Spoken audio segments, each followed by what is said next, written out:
한 할아버지가 평생 모은 돈으로 이제 일본 여행을 가기로 결심을 했어요. 그래서 은행에 가서 환전을 하러 갔습니다. 창구의 젊은 여직원이 아주 상냥하게 이렇게 물었어요. 할아버지, 엔화로 바꿔드릴까요? 그랬어요. 근데 할아버지는 멈칫하더니 굉장히 당혹스러워 하시는 거예요. 그래서 직원이 다시 물어봤어요. 아니면 달러로 바꿔드릴까요? 할아버지는 잠시 눈을 감고 이렇게 생각했어요. 이 아가씨가 내가 돈이 많다는 걸 어떻게 알고 젊은 아가씨가 참 대단하네. 그러자 직원이 다시 물었어요. 할아버지 뭘로 해드릴까요? 엔화로 해드릴까요? 달러로 해드릴까요? 그러니까 할아버지가 미소를 싹 지으면서 아가씨 기왕이면 쌍둥이로 해줘요. 할아버지는 왜 이렇게 말했을까요? 할아버지가 귀가 좀 어두웠던 거예요. 그래서 이렇게 이해를 했던 거죠. 이게 300명 모이는 교회에서는 빵 터진 건데 우리 교회에서는 살며시 웃네요. 우리 1절 말씀을 한번 같이 읽어보도록 하지요. 끝으로 나의 형제들아 주 안에서 기뻐하라. 너희에게 같은 말을 쓰는 것이 내게는 수고로움이 없고 너희에게는 안전하니라. 끝으로 내가 할 말이 있다. 형제들아 기뻐하라. 그런데 기뻐하라라는 말을 한 번 하고 두 번 하고 세 번 하고 이제 마지막으로 또 다시 말한다. 기뻐하라. 이게 그렇게 많이 쓸 이야기인가요? 그냥 기뻐하십시오라고 한 번 말하면 됐지. 두 번, 세 번 얘기하고 나서 이제 또 마지막 장 넘기면서 끝으로 마지막으로 내가 얘기한다. 너희들은 기뻐해라. 너희에게 같은 말을 쓰는 것이 내게는 수고로움이 없고 안전하다. 이걸 쉬운 말 성경에서 한번 봤더니요. 내가 같은 말을 여러 번 한다고 해서 절대 귀찮다고 생각하지 말고 여러분을 위한 말이니까 잘 들으십시오. 이렇게 기록되어 있어요. 아니 뭐 기뻐하라는 게 뭐 대단한 거라고 이렇게 막 쐐기를 박듯이 막 뭐 첫 번째 말하고 두 번째 말하고 다시 말하고 끝으로 말한다. 이렇게 하냐는 거예요. 마지막이라는 심정으로 이제 다시 또 강조합니다. 왜 이렇게 기뻐하라라는 말을 강조할까요? 특별한 것도 아닌 것 같은데. 지금 빌립보 교회는 기쁨을 잃어버렸기 때문입니다.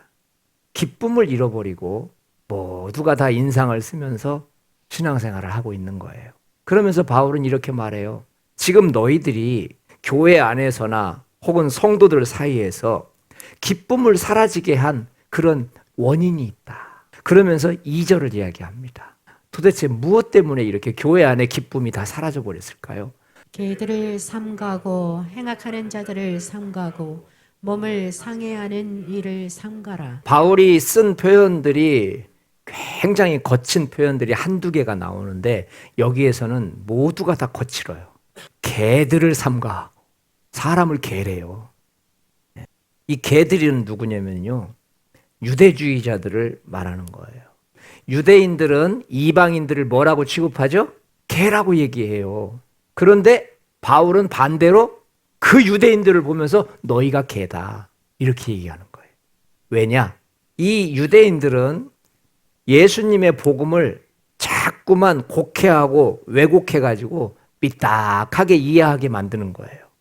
복음을 왜곡시키고 말씀을 왜곡시키면서 선생 노릇을 하고 있는 너희들이 바로 개가 아니냐. 무서운 이야기죠. 행악하는 자들을 삼가하라. 이것은 행악, 율법주의자들이죠. 율법을 지켜야만이 구원을 받는 것입니다. 라고 그 행동에 대해서 강조하고 있는 사람들을 행악자들이다, 악한 자들이다라고 이야기를 하고 있어요. 몸을 상해하는 일을 삼가하라. 여러분 유대주의자들은요, 이 몸에 할례를 받아야 구원받은 증표라고 그렇게 이해를 하고 있었기 때문에 바울이 예수님을 믿음으로 구원 얻는다라는 말을 이해하기가 힘들어요. 그래서 그들은 똑같이 그렇게 앉아 계시면서 똑같은 신앙생활하고 똑같은 바울의 말씀을 받으면서도 마음속에서는 그래도 할례 받아야 하는데 이렇게 하면서 자꾸만 이제 뭔가 바울이 가르친 것에 대해서 의문을 제기해요. 그래서 몸을 상해하는 자들, 할례를 하기 위해서 표피를 자르는 그런 자들을 절제해라. 가까이 하지 마라. 바울도 사실은 이전에 이런 사람들하고 똑같았거든요. 한번 다음 절을 한번 보면은 그러나 나도 육체를 신뢰할 만하니 만일 누구든지 육체를 신뢰할 것이 있는 줄로 생각하면 나는 더욱 그러하리니. 나도 육체를 신뢰할 만하다. 이 나도라는 말은 무슨 말이냐면은 앞에서 말했던 그 개들도 자기를 자랑하고 있고 행악하는 자들도 자기를 자랑하고 있고 몸을 상해하는 자들도 지금 자기를 자랑하면서 나는 그렇게 하는데 너희들은 왜 못하냐라고 말하고 있는데 그럼 그들에 비해서 나도 그들보다도 결코 뒤지지 않는다. 여기서 여러분 이 육체를 신뢰할 만하다. 이 육체라고 하는 것은요. 물리적인 어떤 출신 성분 그리고 지위 그리고 어떤 종교적인 배경 이거 그들에 비해서 내가 결코 손색이 없다. 나는 8일 만에 8일의 할례를 받았다. 유대인들은 자녀가 나오면 8일 정도 할례를 행합니다. 하나님 자녀가 됐다고 하는 외적인 신호를 온 이렇게 마을 사람들이 보는 앞에서 하는 것이죠. 그리고 나는 이스라엘의 족속이고 베냐민 지파다. 여러분 이 베냐민 지파는 이스라엘 지파 중에 가장 작은 지파거든요. 근데 이렇게 혈통의 순수성을 이야기할 때는 꼭 베냐민이라는 말을 써요. 베냐민은 12지파 중에 가장 작은 지파인데도 왜 이렇게 우월감을 가지고 있느냐. 분열 왕국 시대 때 남쪽과 북쪽으로 딱 갈라져 있었을 때 하나님을 가장 잘 섬기는 남유다에 유일하게 속한 지파가 누구죠? 바로 베냐민 지파입니다. 그러니까 그 프라이드가 엄청 강한 거예요. 그리고 우리는 이스라엘 국가가 이제 첫 번째 왕국이 형성되어지고 왕을 중심으로 움직일 때 첫 번째 왕의 이름이 누구죠? 사울입니다. 바로 이 바울의 원래 이름이 사울이었잖아요. 그러니까 이것을 굉장히 나는 이렇게 육신적으로 내세울 만한 프라이드가 있는 그런 사람이다. 히브리인 중에 히브리인이다. 순수한 혈통, 순수한 신앙으로 보면 히브리인 중에 히브리인, 나만한 사람 없다. 율법으로는 바리새인이요. 바리새라고 하는 이 말 자체가요. 분리주의자라는 뜻이에요. 그러니까 나는 율법과 세상을 딱 분리한다. 하나님과 세상을 분리한다. 그게 바리새라는 뜻이에요. 그러니까 바리새인이라는 말은 굉장한 프라이드가 있는 거예요. 그 자체가 지도자예요. 그래서 나는 이렇게 바리새인이다. 율법으로는 바리새인이요. 그러니까 가장 율법을 잘 지키는 사람들이 바리새에 합하겠는데 바로 거기에서 나온 사람이다. 바울은 자신의 육신이 이렇게 철저하게 완벽한 유대인의 전통을 가지고 있다는 것을 말해요. 그리고 결코 여기 나와 있는 대로 8일 만에 할례 받고 이스라엘 족속이고 베냐민 지파고 히브리인이고 또 바리새인이고 이 말 자체는 여러분 육신적으로 이렇게 탁월한 사람이 존재할 수 없습니다. 그런데 이렇게 똑똑했던 바울이 한 가지 풀리지 않는 문제가 있었던 거예요. 바울은 이 문제 때문에 너무 많은 시간들을 고민합니다. 열심으로는 교회를 박해하고 율법의 의로는 흠이 없는 자라. 바울은 분명히 율법을 잘 지키는 사람이에요. 율법의 의로움으로는 흠잡을 데가 없어요. 그런데 신기한 것은요. 바울이 교회를 박해했다는 거예요. 좀 이상하지 않습니까? 율법도 하나님께서 주신 것이고 교회도 하나님께서 세우신 기관인데 어떻게 율법과 교회가 나뉘어져서 있느냐는 거죠. 분명히 바울은 율법을 잘 지키는 사람이기 때문에 성도들을 보호해주고 교회를 보호해 주어야 되는데도 불구하고 교회와 율법이 다 하나님으로부터 나왔는데도 바울은 율법을 잘 지키면 지킬수록 율법에서 의인이 되면 될수록 교회의 성도들을 박해하고 있더라는 거예요. 이게 바울이 풀리지 않는 수수께끼입니다. 교회에 대해서도 율법에 대해서도 다 서로 협력해 가면서 바울이 그렇게 율법의 의인이었다면 하나님이 세우신 교회의 성도들과 교회도 그토록 사랑해 줬어야 되는데 오히려 바울의 의로움이 들추어지면 들추어질수록 바울은 교회를 핍박하고 사도행전 7장에서는 그 대단한 스데반 집사를 어떻게 하죠? 죽이지 않습니까? 어떻게 율법의 의인이 하나님이 세우신 교회의 성도를 죽일 수 있느냐는 거죠. 바울이 가지고 있는 딜레마였어요. 여러분들은 어떻게 생각하십니까? 나는 하나님을 사랑합니다. 나는 말씀도 사랑합니다. 그리고 예배도 사랑합니다. 그런데 나의 입술에서는 계속해서 교회를 비방하고 성도들을 미워하고 또 멀리합니다. 이상하지 않습니까? 말씀도 하나님으로부터 나왔고 예배도 하나님으로부터 나왔는데 교회에 대해서는 함부로 이야기하고 부정적으로 이야기하고 냉소적으로 이야기한다면 바울이 가지고 있는 딜레마가 지금 여러분과 제가 가지고 있는 딜레마가 될 수밖에 없다는 거예요. 바울은 이런 불균형과 부조화 속에서 자기 자신을 바라볼 수밖에 없었어요. 교회를 심하게 박해하면서도 나는 율법을 잘 지키고 있다라고 말하고 있는 그런 바울 자신에게 있어서는 이 두 상황을 하나로 조화롭게 만들고 균형 있게 만든다는 것은 거의 불가능한 일이었어요. 여러분, 어떻게 율법을 잘 지키면 지킬수록 교회를 박해하고 핍박할 수가 있을까요? 바울은 그 해답을 바로 이곳에서 찾고 있어요.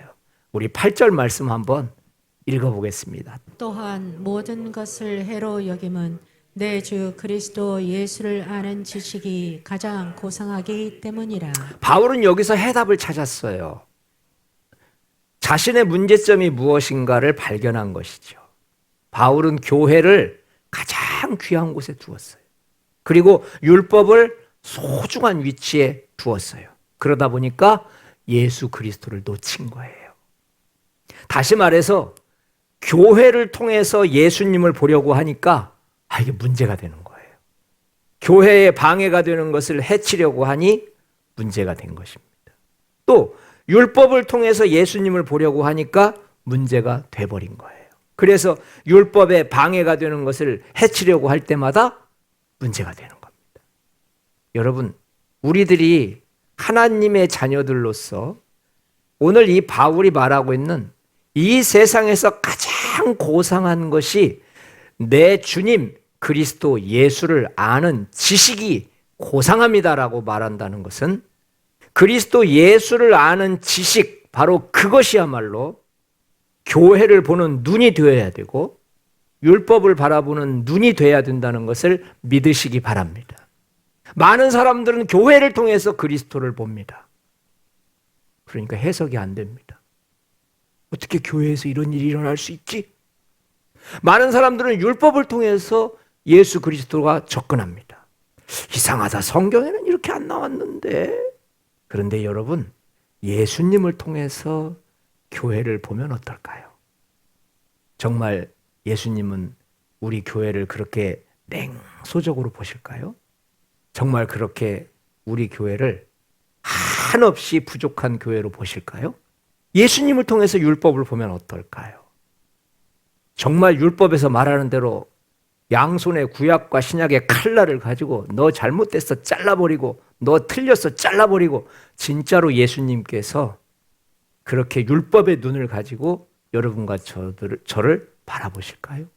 오늘 바울이 가지고 있었던 딜레마, 그것이 저와 여러분들에게도 동일하게 존재한다는 것을 아셔야 합니다. 저와 여러분들은 우리의 판단을 잠시 멈추어야 합니다. 왜냐하면 정말로 예수 그리스도의 눈으로 내가 교회를 보고 성도를 보았을 때 정말 예수님께서도 그렇게 보고 계실까? 정말 예수님께서도 스데반 집사를 쳐 죽일 만큼 그렇게 스데반 집사가 율법적으로 잘못되어지고 신앙적으로 잘못된 사람일까? 어떻게 율법을 한 번도 어겨보지 않은 히브리인 중에 히브리인이고 그리고 바리새인이었던 그가 그렇게 예수님을 사랑하고 예수님 때문에 목숨까지 순교까지도 한 그 스데반 집사를 돌로 쳐 죽이는데 찬송을 했을까? 그런데도 그는 여전히 하나님을 가장 사랑하고 있었고 여전히 율법에 있어서는 그를 따라올 사람들이 그 지역에 없을 정도로 탁월한 율법 추종자였어요. 바울은 예수 그리스도를 발견하고 나서 그의 눈이 확 달라집니다. 그러나 무엇이든지 내게 유익하던 것을 내가 그리스도를 위하여 다 해로 여길 뿐더러 내가 그를 위하여 모든 것을 잃어버리고 배설물로 여김은 내게 유익하던 것을 무엇이든지 다 해로 여겼대요.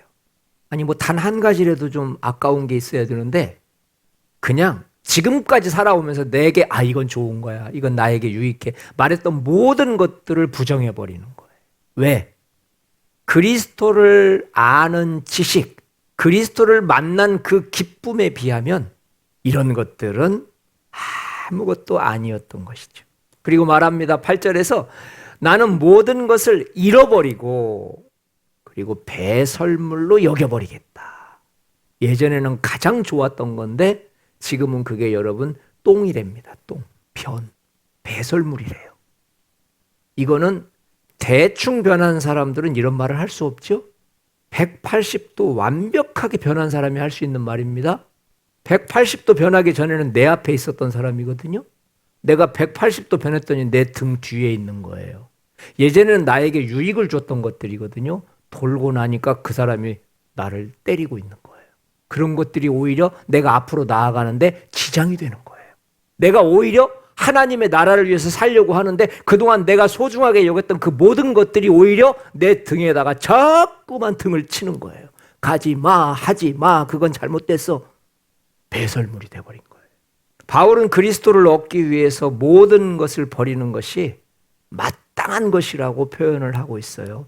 더 놀라운 것은 그 이전에 가졌던 모든 것들은 실제로 나에게 배설물, 쓰레기가 되어졌었다. 그리스도를 얻었다라고 하는 것이 어떤 가치가 있는지를 아주 정확하게 표현해 놓고 있어요. 여러분과 제가 예수 그리스도 안에서, 다시 말해 예수님의 시각으로 교회를 보고 성도를 보고 율법을 보아졌을 때 우리들은 전혀 다르게 해석되고 있다는 것도 기억하시기를 바랍니다. 만약에 사도 바울께서 스데반 집사를 죽인 장본인인데 그들이 교회에 사도 바울이 들어왔습니다. 엊그저께까지 우리 스데반 집사님 죽였던 바로 그 살인자입니다. 그를 만약에 율법의 눈으로 보고 혹은 잘못된 눈으로 보았다면 그는 교회 안에 발도 디디지 못해야 돼요. 그런데 교회 안에 있었던 많은 그리스도인들은 하나님의 눈과 예수 그리스도의 눈으로 그를 보았기 때문에 그는 여전히 함께 모여서 예배하고 찬양하면서 초대교회의 멋진 전도의 사역자가 된 것을 믿으시기 바랍니다.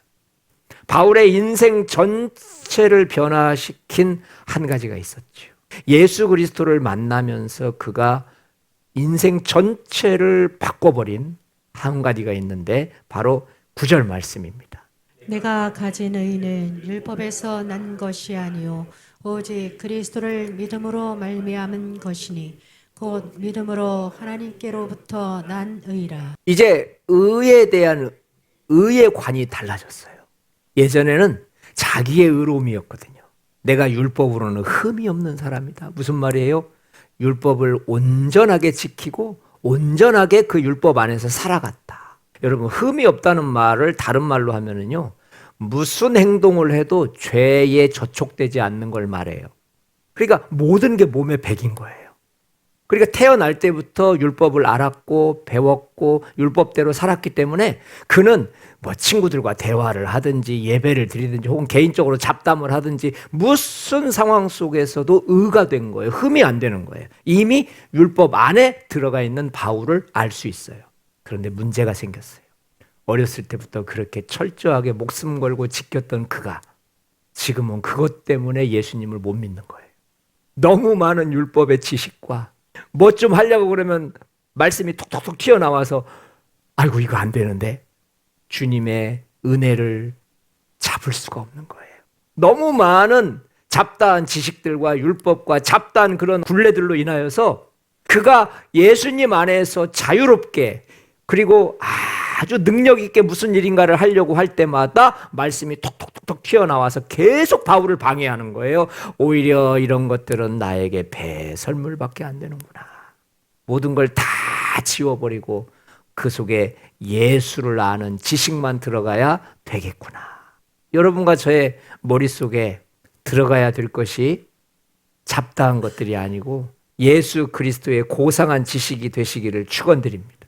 율법에서 난 것, 다시 말해 율법을 지킴으로 인하여서 얻어지는 의로움을 말하는 거예요. 이런 율법에서 난 것이 나의 의로움이 되어서는 안 된다. 무슨 얘기죠? 지금까지 난 그렇게 살았다.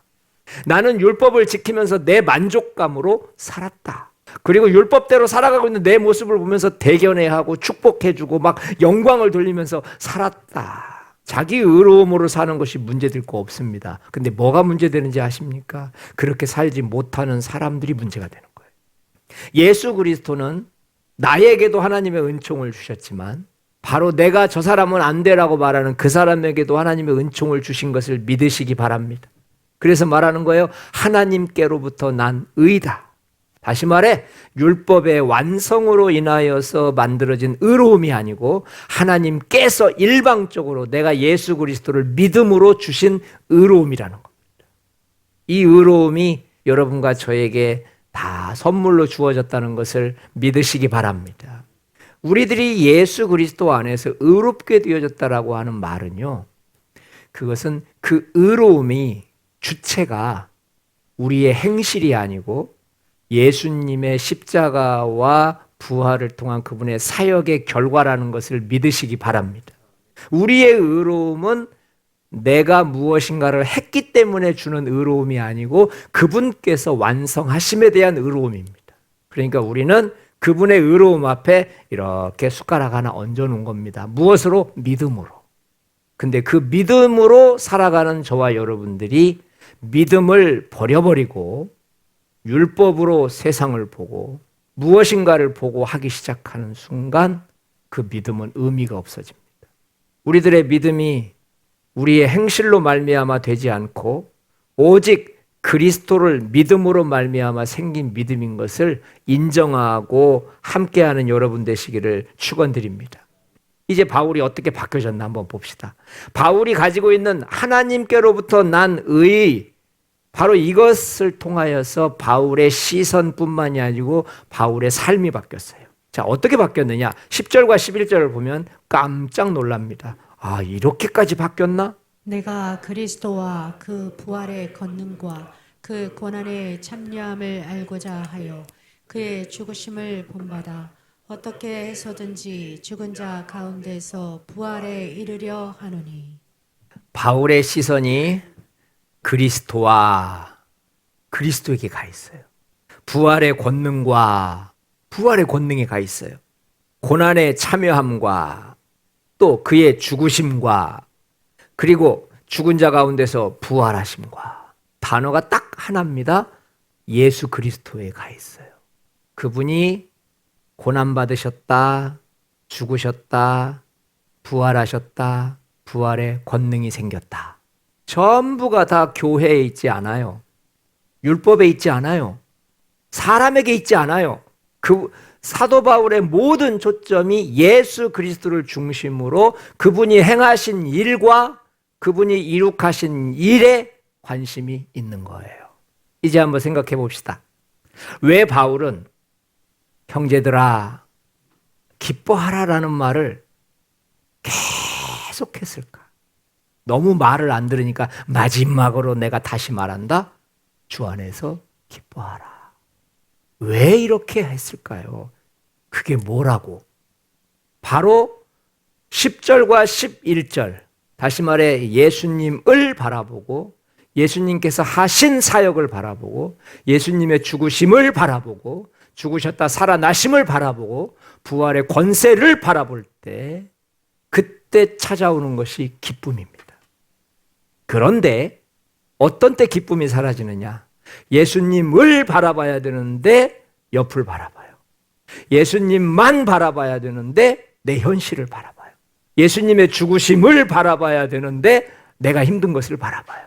예수님의 부활하심을 바라봐야 되는데 내 유익을 바라봐요. 그때 사라지는 게 기쁨입니다. 그러니까 빌립보 교회 안에 이들이 지금 예수님 안에서 제대로 성장하고 있구나, 예수님 안에서 바른 신앙관으로 성장하고 있구나 라고 하는 말은 그들 속에서 기쁨이라고 하는 희락의 열매가 맺히는 것을 보면 알 수 있는 거예요. 기쁨은 지금 내가 예수님을 바라보고 있고 예수님이 행하신 사역을 보고 있고 예수님만 바라보고 있다라고 하는 결과입니다. 그래서 교회 안에 기쁨이 없다라고 하는 것은 심각한 문제가 되는 것입니다. 저는 이 동탄 큰무리교회가 기쁨으로 충만한 교회가 되시기를 축원드립니다. 그래서 저는 웃을 일이 없는데요. 그러니까 웃을 일이 없는 거예요. 그리스도를 보십시오. 목사님 어려운 일 당해보시면 그런 소리 못 하실 거요. 그러니까 그리스도를 보십시오. 그러니까 자꾸 옆에 보지 말고 그리스도를 봐야 돼요. 바울이 완전히 바뀌었어요. 그리스도와 부활의 권능과 고난의 참여함과 죽으심과 부활에 이르려 함이라. 전부 예수 하나만 얘기하고 있어요. 그의 시각이 율법도 아니고 교회도 아니고 핍박도 아니고 열정도 아니고 막 의롭게 행함도 아니고 아무것도 없어요. 오직 예수 그리스도만 보고 있는 멋쟁이 사도 바울 선생님을 우리는 만나고 있습니다. 사랑하는 여러분, 새해 많이 힘들 겁니다. 계속 찌등거리고 다니십시오. 계속 인상 쓰고 다니십시오. 그러지 마시고 그리스도만 바라봅시다. 올해도 이렇게 힘들었는데 내년에는 얼마나 힘들겠습니까? 계속 인상 쓰십시오. 여러분, 동탄 큰무리교회가 웃음이 활짝 펴서 여러분과 제가 달덩이 같은 웃음을 보고 그냥 성도들이 따라오는 그런 기적이 나타나시기를 축원드립니다. 교회 안에는 잘못된 가르침이 있고 바른 가르침이 있습니다. 잘못된 가르침이라고 하는 것은 개들을 삼가하고 행악하는 자들을 삼가하고 몸을 상하게 하는 것들을 삼가해요. 삼가라고 하는 말은요, 가까이 하지 말라는 거예요. 삼가하고 절제하고는 좀 다른 느낌입니다. 가까이 하지 마라. 왜 자꾸 네 몸을 해치면서 그들과 가까이 하고 그런 말들을 하는 사람들과 가까이 하면 결국 기쁨이 사라질 수밖에 없지 않느냐? 그들을 멀리해라. 그러면서 올바른 가르침에 대해서 얘기하죠. 그리스도를 바라봐라. 부활을 바라봐라. 그분이 우리를 위해서 어떻게 죽으셨는지 그걸 바라봐라. 그분이 부활을 통해서 이루신 열매들을 바라봐라. 그렇다면 우리는 어떤 환경 속에서도 형제들아 주 안에서 기뻐하라라는 말이 우리 안에 열매로 맺힐 줄 믿습니다. 우리 안에는 여러분 잘못된 정보들이 너무 많아요. 이거 다 버리셔야 돼요. 그리고 가짜 뉴스가 너무 많아요. 그런 거 듣지 마세요. 그런 것들 때문에 현혹됩니다. 예수만 바라볼 수 있는 뉴스, 예수만 바라볼 수 있는 그런 정보를 우리는 가지고 있어야 돼요. 사랑의 하나님 감사합니다.